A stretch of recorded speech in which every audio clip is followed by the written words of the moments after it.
The Society of Women Engineers is celebrating Women's History Month by exploring some of the stories found in the documents and artifacts buried in its archives. Today, let's explore the story and the legacy of Yvonne Young Clark, Inez Bellamy Hazel, and SWE's 1957 convention. Yvonne Young Clark graduated from Howard University in 1951, receiving the first engineering degree awarded to a woman at the university. She joined SWE the following year in 1952, becoming the Society's first African American member. She had a long and highly successful career in industry and academia, and remained active in SWE for many decades. In 1957, SWE's National Convention was held in Houston, a city which at the time had Jim Crow laws promoting racial segregation. The SWE Houston section had been assured by the hotel management that there would be no problem with Clark attending the convention. However, when she arrived, the hotel refused to honor her room reservation.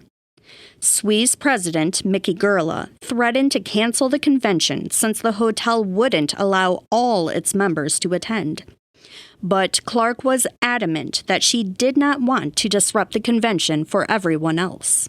The society ultimately reached a compromise with the hotel.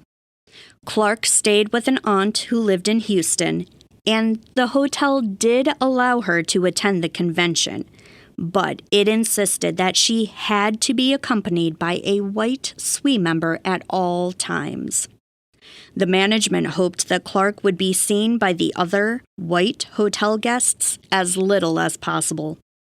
Instead, SWE members engaged in a bit of civil disobedience. Clark fondly recalled the experience in a 2001 SWE oral history interview. I'll come get you. So the convention and the hotel compromised, and I was met at the front door every day to go to the convention, and I was let out at the front door every night, and I got picked up by my aunt and uncle. But we had a ball.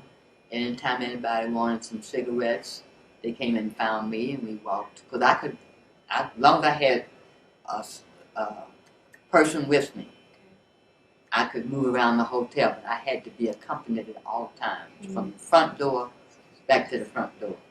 So I've been to the newsstand and coffee shop. We went everywhere that 1 week. We had a ball. And I did go to some of the meetings because I had to. But Yvonne Clark's story is well known within SWE, but recently we learned that there's another dimension to it. Clark was not the only African American member to join SWE in 1952. Inez Bellamy Hazel, who was known by her friends as Bambi, was a junior engineer and joined the SWE Boston section the same year. Members of SWE Boston planned to attend that 1957 convention, right up until one of them, Mary Pottle, called the hotel to confirm that Bambi Hazel was welcome to attend. She explained how that phone call went during a 2007 oral history interview. So I called the hotel. Yeah. And they said, well, no, we don't have any rooms for one. And I said, look, she's with us. This is a group. And he said, well, we can fix her up in another hotel. And then what you can do is when she comes to a meeting, we can have somebody meet her at the door and take her to the meeting and back, but she cannot roam around the hotel. Wow. I said, okay, thank you. So we said, now what's your name again? I said, it doesn't matter because I'm never coming. Oh. So I called, got a hold of National and said, Boston will not participate this year. And will not as long as you're going to places that discriminate. We want no part of it. Perhaps the hotel management had initially approved Yvonne Clark's room reservation but later changed its mind. Or perhaps she strategically didn't ask for permission. But one way or another, she did make it to that convention and benefited from the learning and the professional networking that happened there. But Bambi Hazel didn't make it to that convention. Segregation stopped her trip before it even started.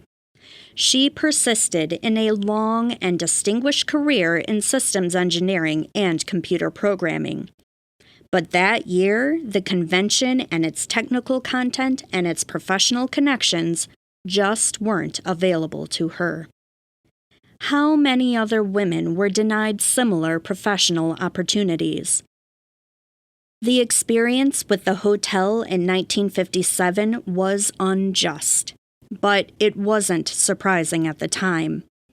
However, it did spark change in the society.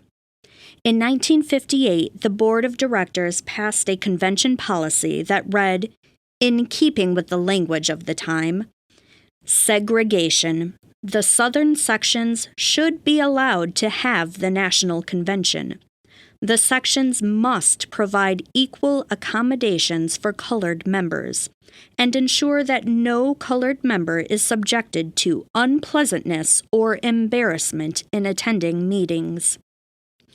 And at that same meeting, the board also approved convention policies requiring that invocations and prayers be non-denominational, and that the convention meals should meet religious dietary restrictions. Just a few years later, in 1963, someone smudged out the word colored in SWE's convention procedures and replaced it with all, showing a growing recognition that discrimination extended to groups beyond Black Americans. Because of the events at the 1957 convention, and because of Yvonne Clark and Bambi Hazel, SWE took the first steps on its journey to understanding that in order to improve diversity in engineering, it needed to recognize and support the diversity of its own members. To those who showed up in 1957, and to those who couldn't, we thank you.